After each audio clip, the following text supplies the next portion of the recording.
Now, with pleasure that I have the opportunity to introduce to you, or reintroduce to you if you were with us in May, Dr. Ann Gearity. Ann Gearity has a mental health practice and a long commitment to early childhood work.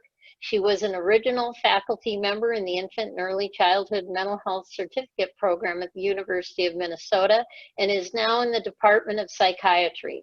Her manual, Developmental Repair, written in collaboration with Washburn Center for Children, focuses on young children experiencing difficulties with emotional and behavioral regulation. She has recently worked with the Mother-Baby program as part of the Red Leaf Center for Trauma, helping at Hennepin County Medical Center. So please join me in a warm welcome for Dr. Ann Gearity, and you can applaud wherever you are. And thank you for doing that. So, Dr. Gearity, please take it away. Thank you. So I'm delighted to be here. When Lynn called me, my first reaction is, what else can we say about COVID? And then, of course, I thought about it. We have a lot more to say about COVID. But I do have to say, when I spoke in May, we were all so buoyant and confident that this was going to be something that we were going to get through and move on. And I didn't expect that we would be where we are today. So I've done a PowerPoint so you have it. And mostly I tried to pull together some ideas that I've been thinking about, particularly about young children. We can certainly expand to older children. And I know very much on your mind is, what are we going to do about the fall?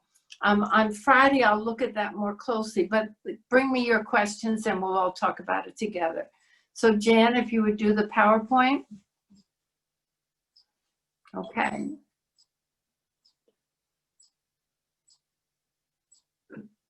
Yeah, we'll get it full screen there. So I call this Holding On to Hope because I'm startled to think that we are in the 6th month of this. And certainly I never expected that it would go on this long. I never expected that we would have a pandemic. So, you know, we need to hold on to hope, even when it starts to feel like it fades. Next slide.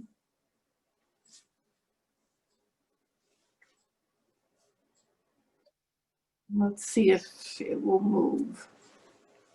Can it, there, okay. So COVID has been in our lives for over 5 months, and shockingly, we have no sense of how much longer this will happen. Adults and kids alike feel grumpy. And I have to tell you, this is one of my favorite books. The Grumpy Monkey, let me just talk about it a little, because the grumpy monkey is so grumpy. And the first part of the book, everyone tries to talk him out of being grumpy. And the second part of the book, everyone tries to give him ways to help him not be grumpy. And the end of the book is he just sits with the gorilla and they both agree that being grumpy is hard, but what can you do? And that makes them feel better. So I love this book, but certainly we're feeling grumpy. Next slide.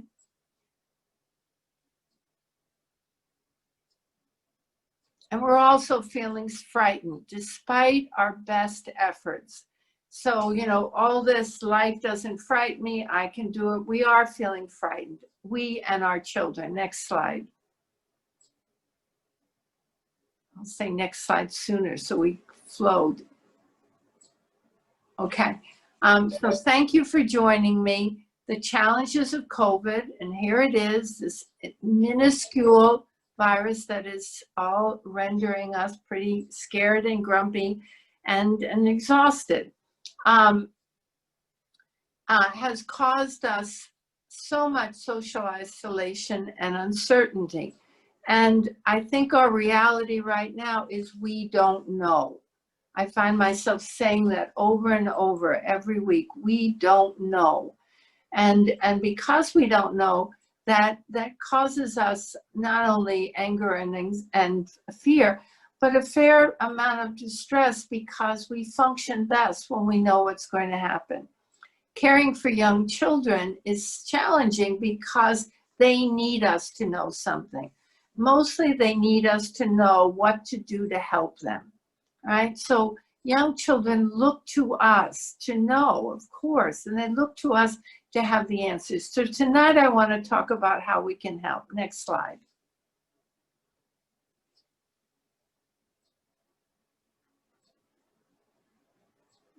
There. All right. So the first thing I want to talk about is that young children count on a village. Next slide. And this counting on a village is, I never thought of it as clearly as I have now. You know, when we talk about it takes a village to help children, we've usually talked about, you know, grandparents and friends and babysitters, childcare providers, preschool teachers. But literally, for children now, they are robbed of their geographic experiences. So, you know, one of the things that many families, and you all know this, is when you've got young children and they're restless and you say, let's go to Target. You know, let's go to Target today. We'll go to Target. And going to Target becomes an activity. Let's go to Caribou. I'll get a coffee and we'll sit outside. Let's go to the playground. Let's go. And those errands that most children experience with a lot of annoyance and irritation is also part of their village. And so they're just with people all the time. You know, there's nothing as wonderful as seeing a young toddler in the grocery cart smiling and engaging people as you walk by.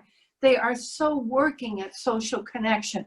Or seeing preschoolers, you know, in the, again, in Target, and all of a sudden they see another one their same age, and they're drawn like a magnet.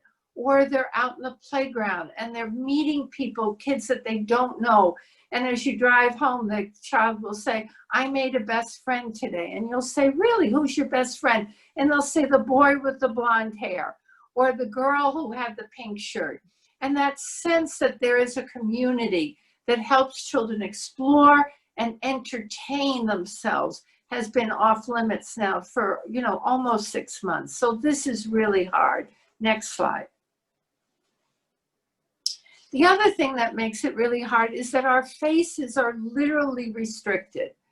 And young children so rely on faces to orient themselves to what's going on. You know that children will look at your face and say, are you mad at me? And you'll say, no, why? Well, your face looks mad. And we'll say, no, no, no, my face was tired, or my face was thinking. And while the front of our eyes are really important, the front of our face, the eyes, the mouth is often how we convey not only words, but prosody, the sound of our voice. You know, how we talk to children is so rhythmic. We convey expression and we convey intent. So now children have to navigate with the world with face masks and with caution. I'm so impressed that the number of children who are keeping their face masks on. So let me say something about that, because it isn't natural for them or for us. I think it really highlights that children respond to us when we tell them about danger. So we say, this is dangerous, and here's what you have to do. This is dangerous, don't run out in the street. And they'll you know, try it out, but eventually they'll say, right, this is dangerous. My mom, my dad told me. I think the same thing is happening with masks. I'm really impressed how kids are doing it, because I think they get from us the message, this is dangerous. Now, the kids who struggle with masks are often the ones who don't understand that it's dangerous, or they don't believe that we're trying to protect them, or for some reason their family or their unit says it isn't real. So this is going to be an issue in childcare and schools, because children are going to have to comply with masks, and they're going to have to feel like it's a not a positive thing, but not a negative thing either. It has to have value to them. So this is really hard, the restrictions. Next slide.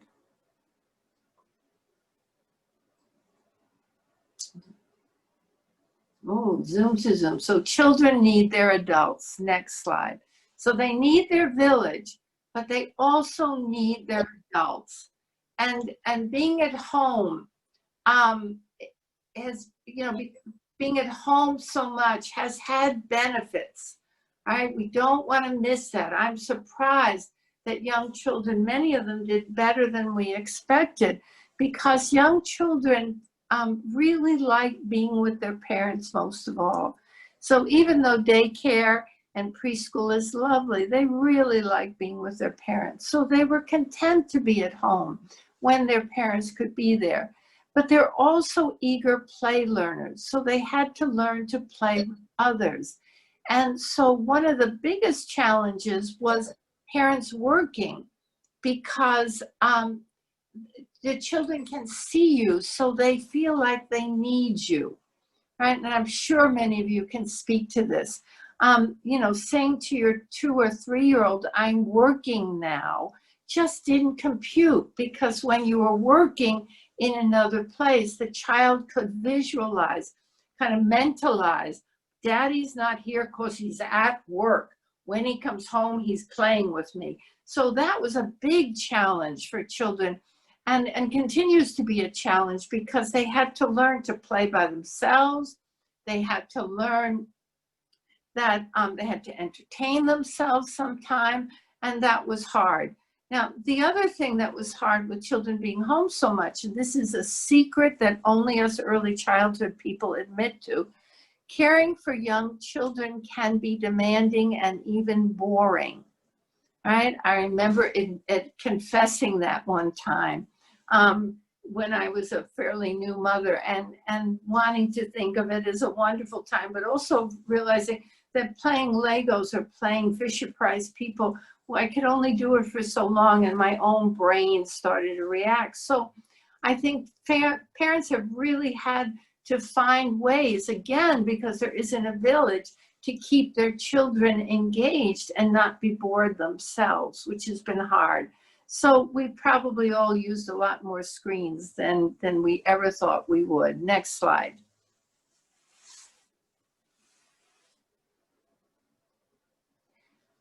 And children are not only home too much, they are also having to figure out their world. So this is an important conversation, because young children understand feelings and regulate feelings in partners with their loved adults. So when children get frustrated, when adults get stressed, children often absorb the stress without knowing why. So again, here we are all together all the time. I've heard parents say we can't have a disagreement, or when we have a disagreement, it's so hard on our kids. It's hard because we have no time. I can never be frustrated about work, because then my little kid starts to cry. So we're really demanding a lot of our family units. Now, children can also be worried, angry, stressed, and they show this more with behavior than with words. And so one of the things we want to talk about tonight is, how do we receive children's distress? How do we recognize children's distress? How do we not get mad when children get distressed because they need us to figure it out? So another burden on parents, but one that I'm going to argue will really help you feel better, because when your child feels better, you'll feel confident and more at ease. When young children feel too much distress, they often regress. And I'm eager to see if you've experienced this. I know I'm hearing a lot about children who were toilet trained, and now they're having trouble keeping their pee in. Children who were going to bed and not having trouble with nighttime rituals and now fighting them. Just children feeling more insecure in their competencies. So they actually need their adults more. Next slide. Young children learn all the time. Next slide. This is really important. So lots of us have been hearing worries about my child won't keep up, but children by their nature are curious. Young children by their nature want to figure out the world. They haven't learned yet, as some school-age children struggle with, that the world can be figured out if you follow the rules. right? That there are rules of reading or rules of math. For young children, there are very few rules. The rules are you can't throw things and hurt people, you have to be careful, and you have to use your imagination. Now, playing together is really important. So as you make this decision, will you send your children back to daycare? Will you keep them home? We do want to talk about social emotional learning of young children because playing together is so important. So playing together is instinctive. Even when they struggle, they're drawn to each other. And they often play off one another. And their play grows from these interactions. And they miss playing together. Next slide.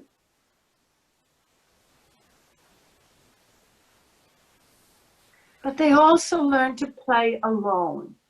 And this is certainly, we've seen this with COVID. Children will play alone when we help them play alone. During COVID, we may need to help our children learn to play alone and enjoy their own company because that's part of soothing. So we're thinking about children need a village, children need their adults, and children need to be able to play. And these are foundations. So as we move in, we'll start to think about how we can help children achieve these things. Next slide.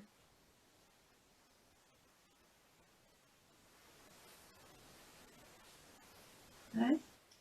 So now we're getting more to COVID. So we know that young children have big feelings. And we know that when they're distressed, these big feelings can come more frequently and with more intensity. And we know that big feelings can also be unsettling for children. So next slide.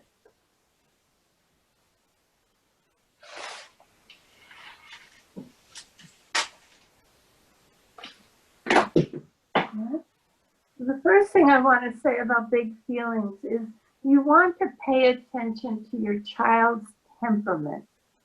I want to introduce this idea of temperament because I think as we are all with our children so much, what we're seeing is that we are probably knowing them better than in other times. We're having so much time with them and also so much time learning to see how they can manage. One of the interesting things about temperament recently is comparing children to flowers. And there's some interesting research about our children, orchid children or dandelion children.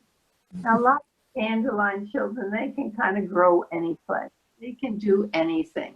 And orchid children are often more sensitive. They need more care. They flower with more effort.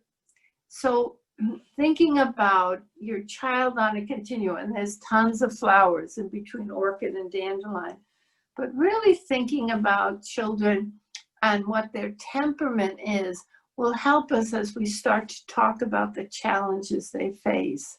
Another temperament quality I wanted us to think about is children who can get overstimulated or understimulated. All right? Some children need a lot of stimulation to be happy. Some children find too much stimulation overwhelming and they shut down. Sometimes it's both. And depending on, there's that regulating needs that they have. Another temperamental quality is needing physical activity or needing more quiet time, kind of your introverted, extroverted version in preschool. Children who need to be out and with people, and children who need to really settle in. With so much time at home, you can notice more about who your child is, because we do best when we parent or teach to who this child is, not to whom we assume they should be. Right? So that's a challenge. And you know, again, this is paradoxical. I'm telling you things about children exactly when you're feeling like, oh my gosh, this is so overwhelming.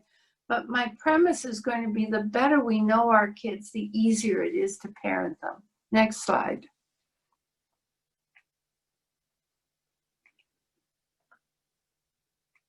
Right? So I want to talk about traumas and big feelings, because I certainly know I feel like I'm having tantrums, and big feelings. I think COVID is feeling, I want to say this, COVID doesn't have to be a trauma. And that's really important. I'm hearing too much people saying, you know, oh, our kids are going to be so traumatized. And I don't think COVID has to be a trauma. It is a stressor, and it's causing a lot of kids to feel stressed, but it doesn't have to be a trauma. But when young children have big feelings that can't be mediated, that can be traumatic for them, because feelings from the inside can feel dangerous. So tantrums for young children are just big feelings that become overwhelming, and they come out looking like angry or frustrating. That's how they come out. Now, they're often looking like angry or frustrating because young children don't have the words to describe it, right? As children get more words, they can tell us their story better. They can say, this is what's happening. This is why I'm upset. Why can't I do this? But the younger the child, the more those questions come out as cries or screams or flailing or just body distress. Now, what's happening or what's going on can be something that happened, that comes to me. Mom says I can't have a cookie, but it can also be about sensations within my own body. It can also be about what am I feeling? As COVID has changed so much, I think a lot of children are having tantrums because they don't know how to manage COVID. Now, that's not a conscious thing, but what they're saying is my world doesn't feel the same. My world doesn't feel as predictable as it used to. My world used to include trips to Target. My world used to include going to grandpa's house. My world included so much that it hasn't happened. So I often just tell people that we need to blame it on COVID as a way to help children recognize their big feelings. So when a child is coming apart, I want to say, you know what, Tommy, I think this is COVID. I think this is COVID making us feel frustrated.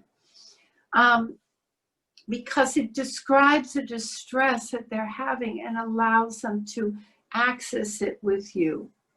Now, the second part of tantrums and big feelings is that young children look to us to fix it, right? That's the whole way that they function. Something's wrong and we're supposed to fix it.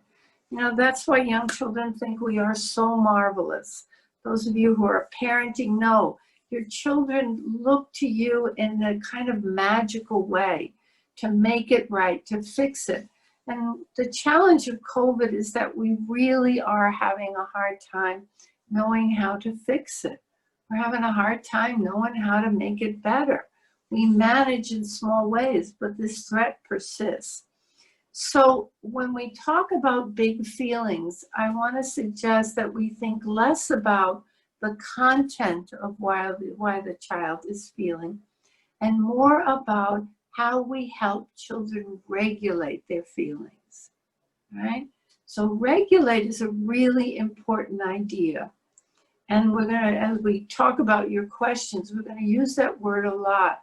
How do we help children? And if you can see my hands, how do we help children, you know, go back and forth in a way that they can keep their balance? How do we help children move big feelings into smaller amounts? How do we help children use us, lean into us, so that their big feelings don't overwhelm them? How do we help children take advantage of what we know so that they can solve those big feelings in a way that doesn't leave them feeling blamed or shamed or too alone? Next slide. Okay. talk about angry feelings, but I think children are also having a lot of sad and worried feelings. One young child said to her mom, we were on a Zoom call, with this desperation of a 4-year-old, I hate this virus. It's wrecking everything and making you sick. Get rid of it now. And I mean, the pathos in her voice is she was so upset. What sounds like anger for young children can often be deep anxiety and sadness. And young children are worried that their family will get sick. This is a very real worry as COVID sort of leaves the unfamiliar. In May, I didn't know anyone who had COVID. And now in August, I know many people who have had COVID. Thankfully, I don't know anyone who has died, but some of you may. So the circle of COVID is growing. And I think that children are starting to fear more about it because we are too.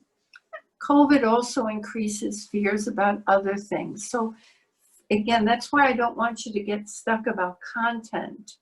Sometimes feelings are less about what is obvious and more about the process of a feeling run amok. So often children who get anxious will start being worried about this, and then they can contaminate many other things with their worries. So I think it's unfair for us to hope that children won't worry. I think it's a given that they will. But I think what we can talk about tonight is how to better provide ways that they can manage their worries. Next slide. Okay, before I go to this, let me pause. So we've talked about it takes a village. We've talked about children need their special adults. We've talked about children need to play and how hard and learn and how hard that is now when they don't have the lovely village resources.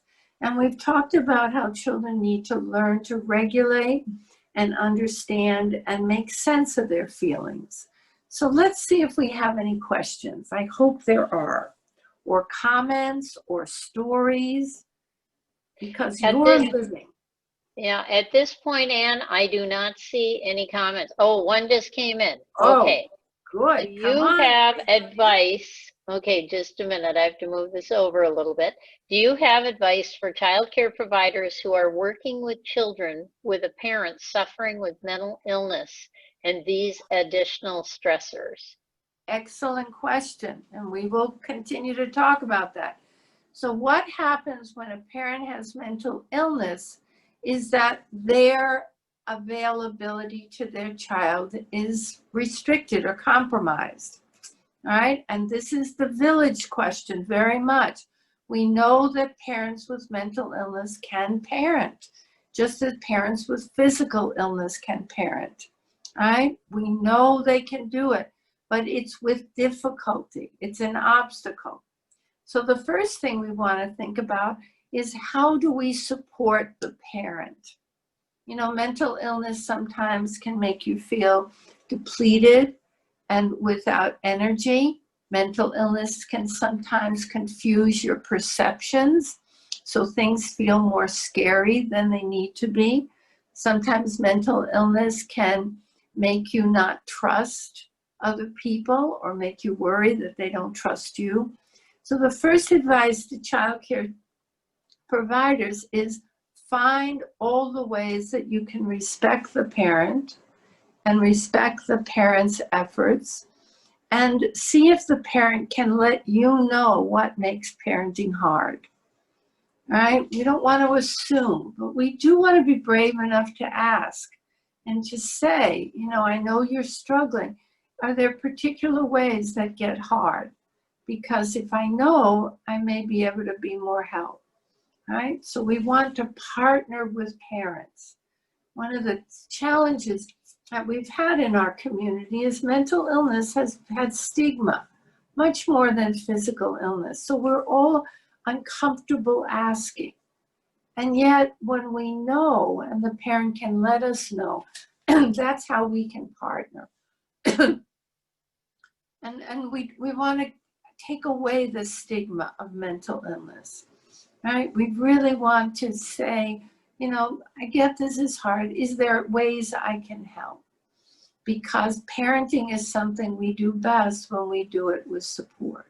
That's number one. Number two is children need to make sense of their world. And of course, the biggest part of their world is their parents. And when children can make sense of things that are happening to their parents, they can be more tolerant. They can not only be more tolerant, they can manage their own big feelings better because it's not about them, right? I remember, I'll tell a story about my son. I was distressed one day. I think I was coming from work, and there'd probably been something that happened that upset me. And I picked up my 3-year-old, almost 3-year-old from daycare. And I'm driving alone. He's in the back seat. And I'm not conscious at all of what I'm doing. But he says to me in this rather anxious voice, "Are you mad at me?" And I kind of, I must have been in like a reverie. And I said, "What?" And he said, "Are you mad at me?" And I said, no, I'm not mad at you, not at all. We're just driving home. And he said, okay. And then we continued driving. And probably in 5 or 6 minutes, with much more urgency, he said, "Mom, why are you mad at me?" And again, I was taken aback. And I said, "I'm not." And this time, half an interest and half an annoyance, because, you know, you don't like to be told that you're acting mad when you're not. I said, "Why would you think I'm mad at you?" And he said, "Because you're talking to me." And I said, "What?" And then I realized I was muttering. You know how you do that when you're driving home and you're upset and you're thinking about the things you wish you had said and you're thinking about what you're going to say tomorrow? And I said, "I'm talking to you." And he says, "Yes, you keep talking to me." And I said, "Oh, I'm so sorry. I'm not talking to you, I'm muttering." And muttering is what adults do sometimes when they have ideas in their head and it's coming out of their mouth, but it's just muttering. And he said, "Oh." And for probably 4 months after, he would say to me, "Are you muttering?" Right? Now, that's a good example of a normal interaction where once he could make sense of the experience, he didn't have to personalize it. And mental illness is really hard, as is physical illness, because children personalize it. We talk about young children being egocentric, right? They think everything is about them. They think when they wake up in the morning, the sun rises for them. And when it rains, it's kind of rough because what did they do wrong? Now, that's an extreme example, but that's how young children think. So when your parent is distressed, when your parent is more, is having a hard time being regular with you, is having a hard time staying in sync with you because of their own illness, then children blame themselves. So our job is to help children know it's not about them. So without getting into a lot of family dynamics, we can say to a mom or dad, "Sometimes I notice that your son gets worried when he's at school. Can I tell him that you're okay? Can I tell him that sometimes you're tired? And that's all right, that mom is taking care of herself when she's talking. Can we talk about something?" Now, this is a lot of trust that the parent is giving you, but it's trust that's well placed because we're not going to use it meanly. We're going to do it with kindness, but we're going to help children make sense. All right? And when children bring up things like "my mom is tired," or "my dad got angry," or "my mom and dad were fighting," we don't have to solve it. But I do think we have to identify it as, oh, that's something kids worry about. I bet your mom and dad are going to figure it out. That's what grown-ups do. They figure things out, and other grown-ups help them. All right, so that's a long question. Was that helpful? More response. That's the trouble with Zoom. I don't see any other questions right now, Ann. Oh, and Okay. Cindy Yes, answered. thank you. Yeah, she said yes, thank you. Thank you. All right. So here's something that just came out today. And I thought it was so interesting because it will give us a different tone. Next slide. So sleep may be different during COVID. Remember I said that kids would regress? Well, just today, there was a study in the New York Times that said it looks like preschoolers are actually doing better with sleep.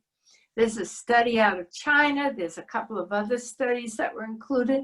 And they said that preschoolers seem to be in a more natural circadian, or all children are following their own circadian rhythm. So instead of having to get up at 6 and quickly get dressed and rush because we got to get to work, everybody's waking up when their body wants to.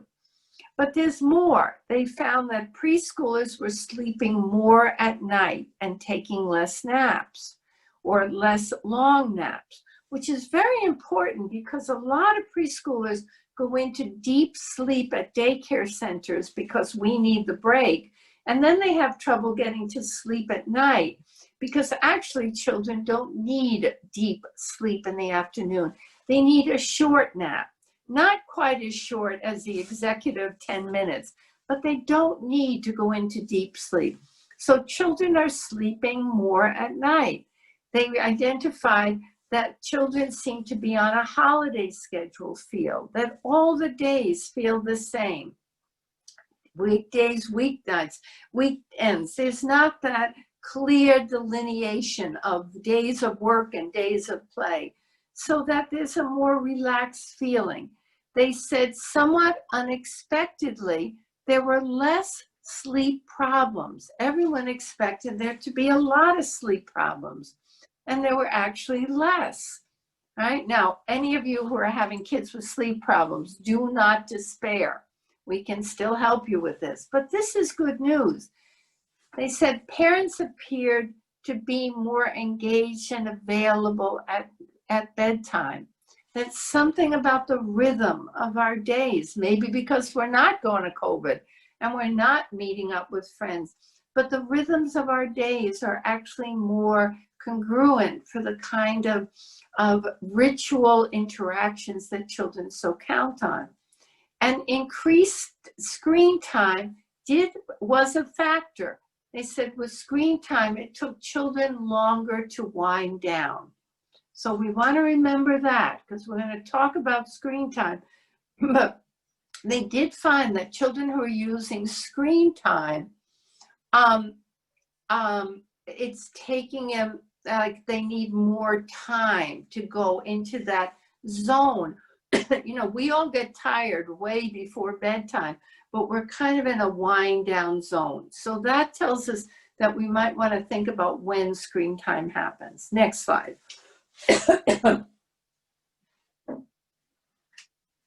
Right? We've certainly seen changes in physical activity. So this is a kind of positive slide. Initially, everyone stayed in, right? We all just hunkered down. And we even, you know, we were saying children shouldn't even be out when we thought it was airborne, right? When we thought you could just get COVID from just being out. All the playgrounds closed. Remember that? Oh, everything shut down. Well, the playgrounds slowly reopened. So now you see more children out, though they're still keeping social distance. Families are out walking more. I'm noticing more family groups walking, and there's more contained activities, but they're moving. So are your children running around? Because I think there is a kind of, this summer did lend itself to young children being able to move more. You know, I'm seeing, I'm sure that the Target must be, I'm talking about Target a lot, sorry, but all the stores must be doing a boon in business to these little plastic trikes and whatnot, because children seem to be moving more. But winter is not here yet, and it certainly is on our mind, because that's, again, going to change what we can do. Next slide.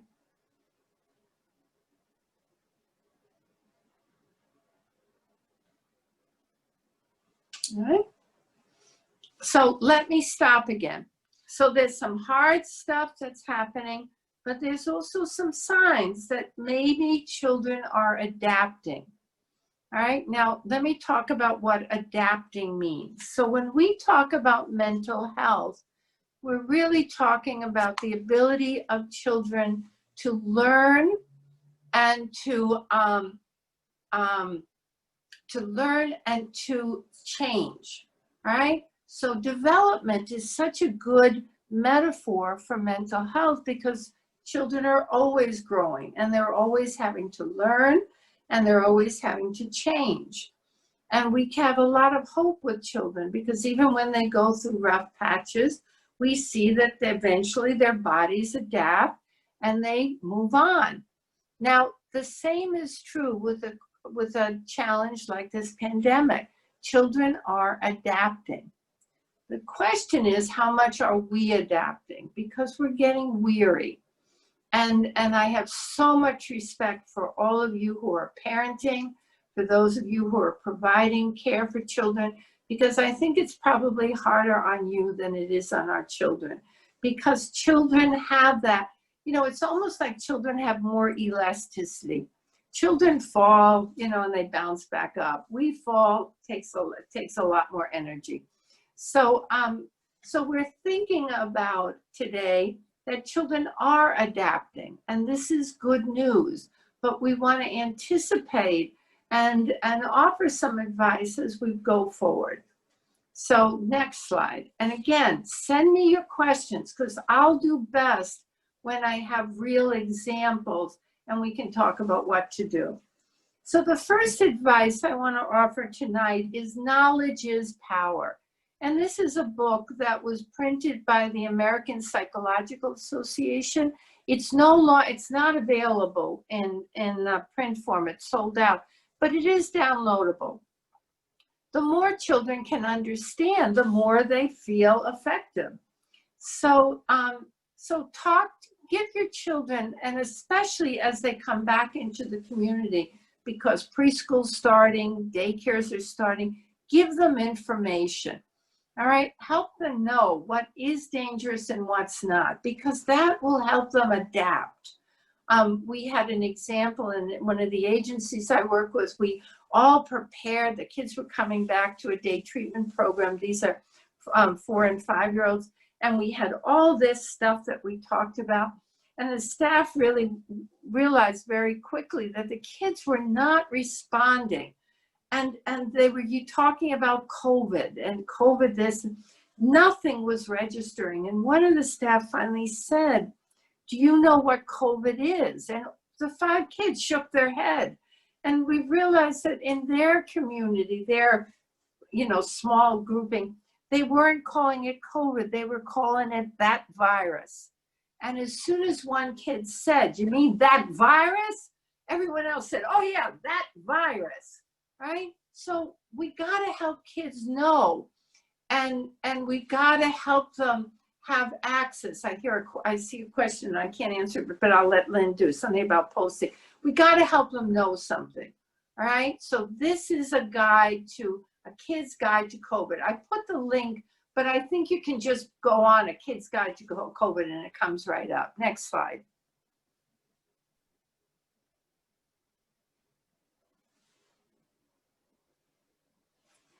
All right, so I mentioned this before, but I want to reiterate it. Blame things on COVID. The virus deserves it. All right, so when kids are falling apart, having a hard time, even being demanding of you, I want a cookie, why won't you give me a cookie? Blame it on COVID.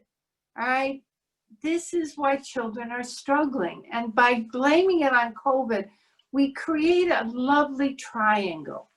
All right, those of you who get stuck in power struggles with your kids know how wretched they are, right? Nobody wins in a power struggle. If you get your way, the kid loses. If the kid gets his way, he loses too. So we're always looking to diffuse power struggles. And when I say a lovely triangle, I mean you and your child and reality. The best discipline has you, your child, and reality. The reason I won't let you go in the street is because cars are in the street. That's reality, right? You don't need to be mad at me. We can be mad at the cars because they drive fast and I don't want you to get hurt. Same kind of triangle can happen with COVID. It's you and me and COVID. When we talk about interacting with young children, we use this word, we want to join them, right? I want to join the child. So even when I'm mad, and then I say, okay, now let's figure out what we can do. That we use so spontaneously with little kids is because they need us to help them make sense of reality. So right now, COVID is the reality. So I'm frustrated and you got frustrated because we have to do things that are hard because of COVID. All right, now let's figure out what we can do. Now the limit may still stay the same. We're not going to give out endless cookies, but at least the reason is accessible to the child. Why suddenly he needs it so much. You know, we're all probably needing distractions from COVID. Offer that when they get crabby, irritable, unhappy, bored, that this is what happens when COVID is here. When you are irritable, crabby, unhappy, bored, explain it's because of COVID. I'd like to underline that one because that's so important. You know, parents cannot keep up a positive Mary Poppins kind of demeanor. We're not capable of it. So we will be irritable, crabby, unhappy, and bored. And again, that making sense function, this is why it's happening because of COVID. And you have to help me out because I can't do anything about COVID. We have to work on this together. That we is so powerful. Knowing this isn't normal will help us all. Next slide.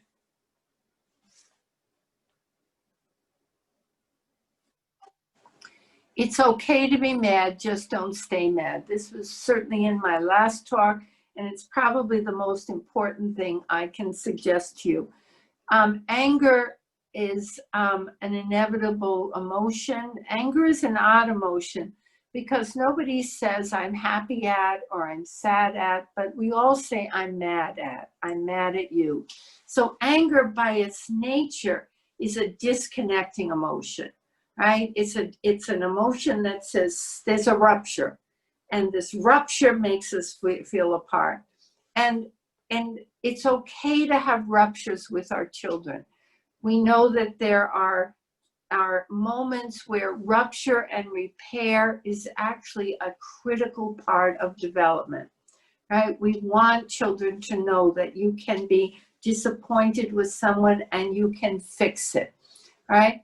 But what we don't want to do is stay mad at them because that's too hard. Young children are going to make messes. They're going to get annoying. They're even going to misbehave. And they need your anger, but they need your anger to be measured and truly about them and not about COVID. They need your anger to get their attention so that they can learn what you need them to learn and then be on their side. What they can't tolerate is grudges, right? Grudges are anger that has exceeded its natural energy and has acquired memories of past faults. Grudges are when we say, you always do this. Grudges are what we say, you never listen. That's a grudge, right? You didn't listen is anger. The grudge accumulates things and it feels like it makes this connection unbearable and maybe unsolvable. So this is so important for you parents and grandparents. It's so important for childcare providers. When we're in distress, we just can't handle too much anger. And yet it's exactly the time that sometimes we give in to too much anger. So really work at this, because this is too hard on little kids. Next slide.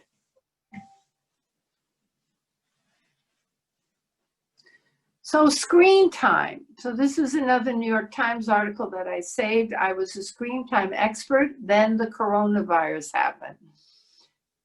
Her advice about screen time, it was a very lovely article, and I gave you the date, so maybe you can find it. What she was saying is that, you know, a lot of us have been cautioning families about screen time.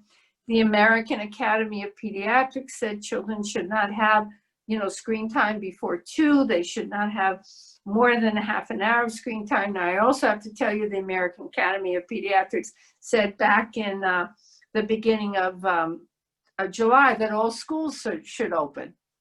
So I want you to know that sometimes the experts are not right because things change, right? I'm not diminishing science. I'm not disrespecting experts, but experts are like us. They're all trying to solve that we don't know.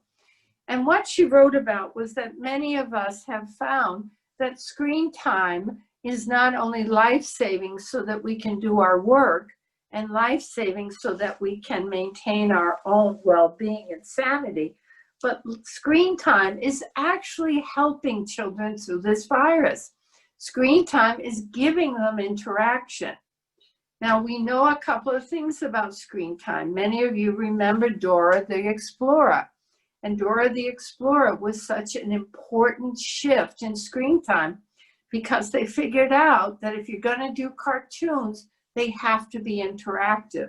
Sesame Street was always interactive because it was people and they were asking questions and there were conversations. But once it went to a cartoon form, it became flat. And then you saw children do that glassy-eyed screen look, and that, you know, where they got off and it was like their brain had gone into a default mode and a sleep mode. All right. So what Dora figured out is it had to be interactive, that there had to be comments, that she would ask children questions and children would talk back. So when your children are using screens, make sure they're good screens. Make sure that they're the kind of thing that they can interact with. And even when they're not interactive screens, you can still make it work by you being the connector. So they're watching a Disney movie that they've seen 17 times before, and you come in and sit with them and say, tell me what's happening now. Do you like that character? Do you like this princess better than that princess? Tell me what's happening with Moana. Oh my gosh, that wave is so big. As long as there's conversation, then the screen doesn't create that one-dimensional experience. The second thing she recommended in this article that was really helpful was find slower programs and games. Some of the games are too fast, even for preschoolers, moving too fast, right? Find things that are slower. So the coloring apps are really lovely because they can erase and they can go slow. Some of the game apps are too fast. Reduce and repair screen time use rather than eliminate. A lot of people said, this is bad, we're just putting it away. But then you've got really, really disgruntled and crabby kids who can't figure out what to do because there's no place to play. So reduce and repair. You know, let's put away the screens, the iPad for now, and we'll try it again tomorrow. Let's talk about how we're going to do it, because I don't want you to have a hard time and I don't want me to get mad. Name the dynamic. The fourth thing is focus on feelings. Not only the feelings about having the screen or not having the screen, but the feelings that you're having while you're watching the screen. So these screens can be a really useful way to introduce feelings, social emotional feeling recognition. That character's mad, that character looks sad. Do you ever get sad? Do you look like him? How do you look? So use it, right? So screens are not the enemy, but they still require parents and adults to participate in them. We don't want them just to shut people down. And we're all using too much screen. Look at us, we're on Zoom. Next slide.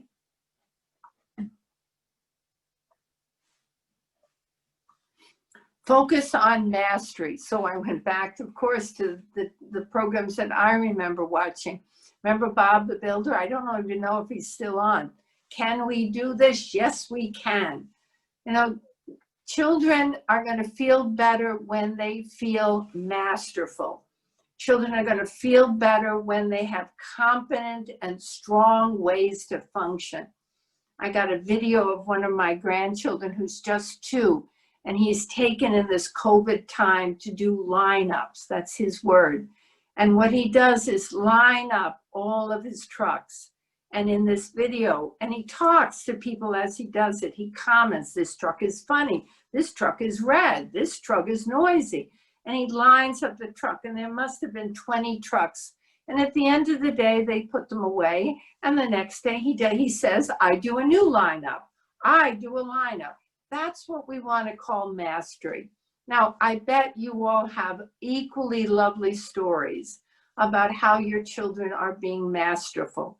What I want to do in this slide is highlight, don't just let them do it, help them notice it. Name it for them, because mastery is an antidote to anxiety. When I work with children who get anxious, I use the word DAM, D-A-M. Danger creates anxiety and mastery solves anxiety. So anxiety is a physical feeling that something feels dangerous, and it goes away with the feeling that I've mastered it. Now, the thing about anxiety mastery is that I don't have to master the danger. I have to master something. So lots of us as adults, when we're anxious, we do things like clean closets. I took a half week off a few weeks ago, and I cleaned my basement, and I felt so much more competent to tolerate COVID. And every time I'd walk down, I'd say, I can do it, just like Bob the Builder. I can do another month of COVID because my basement is clean. Now, that's exactly what mastery is about. So help your children, and you notice mastery too. So say, you know, I did this and I feel better. This is a good one. When your kids are complaining about dinner, you say, wait a second, I cooked this dinner and I feel good. And I want you to feel good too. They may still not like it, but they'll join you. So that's important. Next slide. I want to talk about group care a little, because many of you are thinking about sending your children back. Some of you are looking at preschool and kindergarten. For many children, group care has been essential during this challenging time. Without group care, how would we have functioned? Our essential workers really, really needed you. And those of you on the call who are child care providers, we are so grateful. The thing that we have to do is help children learn how to do COVID, and how to stay kind and protecting as children learn how to do COVID. So the most important message here, if you're going to use group care, you have to accept that the community needs to be protected.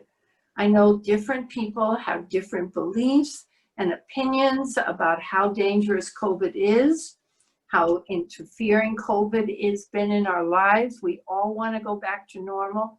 But if your children use group care, you can't put their teachers on the spot by having children come and say, I don't like to wear a mask, or my dad says you don't have to wear a mask, or my uncle said, you know, only old people have to wear a mask. It's too hard. So we have to have a community will that says, if we're going to take care of each other's children, we're all in this together.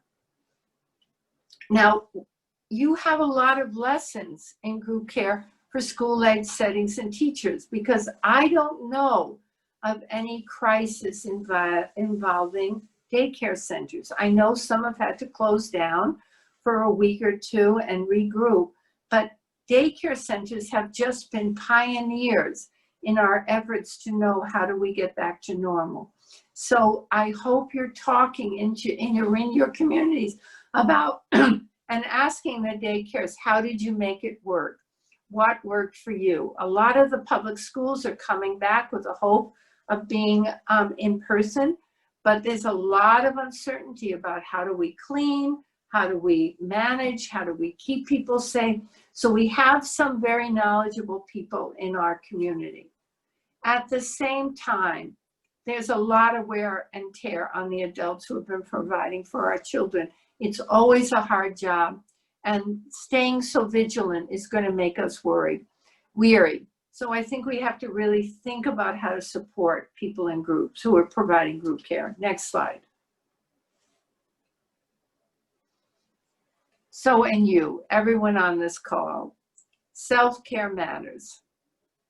Remember, we talked about the village. And as a grandparent, I would do anything to provide my children who are parenting with support. And that's the attitude those in my generation need to have. This is an unheard of crisis. So our job is to support the people who are parenting. Parents' job is to take care of their children and to accept support, right? So I hope you feel supported, and I hope you are paying attention to self-care. It's so easy to become selfless when you're a parent, but it's the old, airplane dilemma. Then the airplane, they say to you, if the cabin pressure drops, put your own mask on first and then assist your child. And you can just see the parents on the plane thinking, over my dead body. But of course, that's the point. Your dead body cannot help your child. So your children will do as well as you are doing. All right? They will thrive if you can thrive. Let others help you even from afar. Sometimes the village may have to be in your mind. We're finding this with Zoom calls. Because we see families, and if we were in the room together, we could actually do something. Maybe it's only handing someone a box of Kleenex or giving someone a hug. Because of Zoom, we have to do it from afar. So we're all taking the opportunity to say, I wish I could help you. You are on my mind. Imagine the hug I would give you if I could be close. So let the village be in your mind. And know that your children may remember this as not such a bad time. I hear a lot of people saying, what will become of the children? How will the children ever recover? For a lot of young children, this is not going to be a memory that they're going to carry as terrible. They're going to remember it as a time when we all did, a lot of wrestling, or we all took a lot of walks. Next slide. All right, so let's talk. So we have about 15 minutes left, 17. So really send in your questions. And they can be specific questions, or they can be very general questions. What is working and what is hard? And how can this village, this group of people who are with you today, this Thrive community, how can we help your kids? All right, while you yes. And there are, one person is asking for the link to the Kids Guide to Coronavirus, and we'll include that in our email that we send out after. It should be on the slide, is it not? Okay, it might be. I know that I looked it up, it's apa.org, and then there's more to it than that. I couldn't get the full. Okay, good. But we'll get that out to them. But one of our child care directors asked if they have permission to use your presentation with their staff. Absolutely. He said that at this time, staff are more out of sorts than the children. Okay, that's a wonderful question. Of course you can use it. And when it goes out, send it in PowerPoint. So if you want to edit it, you're absolutely welcome. This is yours. Now, that question embedded in that is exactly right. The child care workers are exhausted. and they're going to get out of sorts. And I was asked to do a talk about wellness, and I thought, what do you say about wellness? Because, you know, saying to people, go home and rest, go get a massage, that isn't going to do it. My number one way to experience wellness is when I can do my job well. When I feel like it's working, then I feel much less frantic. I can do, you know, a long day of calls, but if I can say, that was good, I did good work today, I feel less fried and anxious. So to the daycare directors, the more that you can use this material to help your staff think about what's happening to children, right? We are such a behavior-driven community. We go right away to the behavior and we try to fix the behavior. Sometimes we do it gently and sometimes we do it harshly. And I'm going to ask you to stop asking people to do that. Understand the behavior first. Help your staff say, what's happening to this child? What's going on with this child? What do you think is making it hard for this child? Now, it requires us to be reflective. And I know there are people on this call, and I also know that there are people in your community who are trained in reflective groups, right? I just made a proposal to a couple of districts to do reflective groups with teachers this fall. Because what you do in a reflective group is you say, yup, that kid is hard. Let's think about why together. And as soon as you provide that support, anxiety goes down and interest goes up. We have to be kind to the children, and then they'll be kind to us. If we're stressed, they're going to act out. So helping your staff have information, helping your staff understand about regression and behavioral changes, helping your staff be curious about what's going on, helping your staff talk to children, just like parents do. Let's all talk about that virus. How do you think that virus is making it hard? Anybody want to tell me a story about that virus? You know, don't ignore it. Bring it into the group and help children manage it. So absolutely use these slides. And you are getting a lot of thanks from people for allowing them to use your slides and information. And like I said, this is recorded. They can actually use this presentation if they so choose. But I do have another question that I think might be helpful to everyone. Another child care provider is saying, today the children wanted to play act about the virus. I was hoping to offer a space that is less stressful. What are your thoughts about supporting their play? My instinct is to have them play anything but that. Well, that's our instinct. Oh, you're so kind to be so honest. So our instinct is to want to protect children from harm. And yet, those of us who have studied young children's play know that's their form of mastery. So children will play out what they're worried about. And in the playing, they actually get less anxious and more confident. It's a little bit like we talk out. You know, we talk about, I don't want to talk about the virus anymore, and yet we keep talking about it because it's a mechanism towards mastery. So go against your first instinct. Young children need to be protected from being overwhelmed, but they don't need to be protected from knowing. All right, they need to be protected from too much fear or too much danger, but not from the danger and the fear itself. We talk about toxic stress as too much for too long with too little help. Tolerable stress, I can know it, I can figure it out, and people can help me with it. So my instinct is to go the opposite. I would say, let the children play. Get some medical, equipment, doctor kits or whatever you can find. Get some, red balls. I have one here, it's orange, but it's an exercise ball. Get something like this. Talk about this is COVID and what do we want to say to COVID? How do we play being safe with COVID? That's how they're going to master it. Now, don't let it go on forever. So you say we're going to play about COVID for 5 minutes. Then we're going to play about how do we stay safe in COVID. And then we're going to play what will we do when COVID's over. All right, come on, let's play. What are we going to do when COVID's over? And then let them pretend the things that they want to do. So there's a sequence to it. That's what we call guided play. All right, unguided or free-form play could get them overwhelmed. But if your staff are willing to be part of the play, then you can guide it and it will actually help.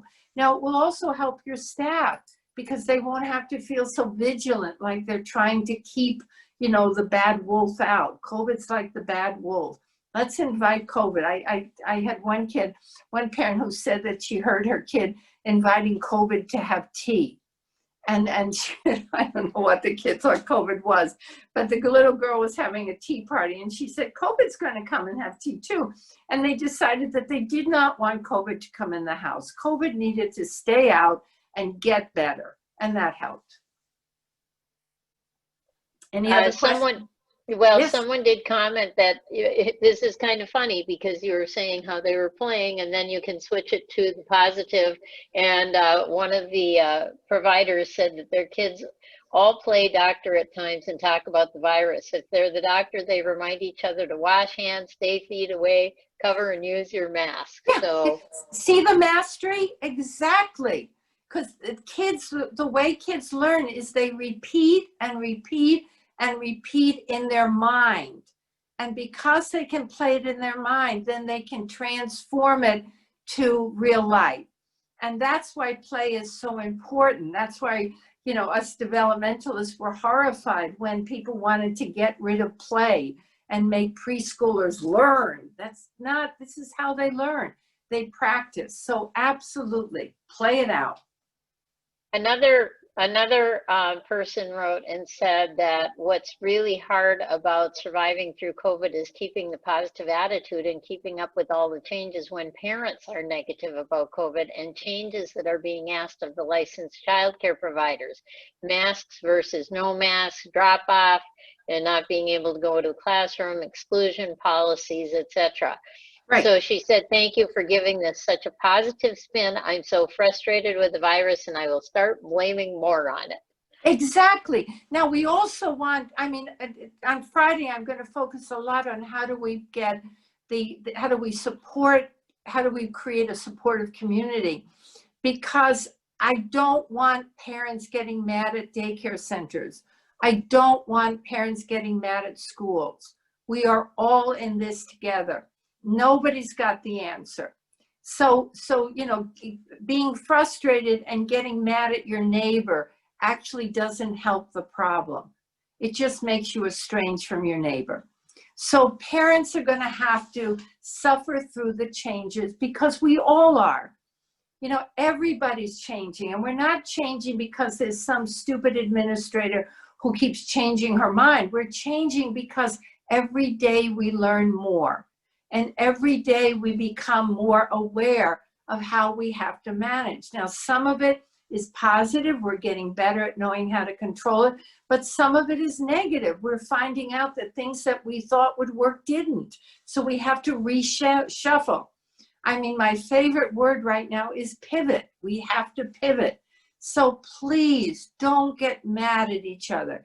And when parents get mad, you know, don't reason with them. Don't fight with them. Just be empathic and blame it on COVID. I get how hard this is for you. I have so much respect for what parents have to do. This COVID is making it hard on all of us. We have to do that as a community. That's our village. Our village has got to survive COVID. And this divisiveness, this anger, this blaming is just going to bring us down. You know, countries that could do this with one mind and struggle together are doing much better than we are. Our individuality as Americans is really harming us right now and will harm our children and harm families. So absolutely blame it on COVID. I think you just answered this next question. What are some thoughts on how to foster some of the attitude of we are all in this together when there is such a culture of fear and anger?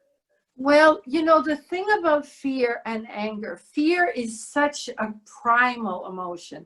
In some ways, fear is the first emotion. You watch newborn babies startle, and that's fear. That's a sensory fear, and the other emotions emerge. Now, anger is interesting because I think anger is an active form of fear. Again, it's that best defense is a good offense. So if I can flip my fear into anger, I have the illusion of not being so powerless. But illusion is the word. So I think as a community, we have to really talk about, and maybe this will bring us together this fall, because if we're going to send children back to work, back to school, and if parents are going to go back to work, we have to protect everyone, right? We have to talk about protection. And protection is an antidote to fear. So I'm glad someone said about the positive, and I'm not being Pollyanna, but I want to say COVID is hard. Our adapting is remarkable. COVID is miserable. The fact that we're all doing this as well as we are is amazing. So what we're looking at positively is us. We are managing. I can't believe it's been over 5 months since I have seen a live person in therapy, but we're doing it. And some of us are doing really good work. Most of us are doing really good work, right? So somehow we're managing, and the positive is really admiring what we're managing. This is the essence of resilience. Resilience is the ability to keep growing in the face of adversity. So instead of focusing on what we don't like, what we're angry about, what we are offended about, we want to say, how do we keep growing? How do we keep moving forward? I have one last question. It's almost time to close, but someone wrote, what do you recommend parents should be looking for in child care providers when considering sending their children back to care or school? Good question.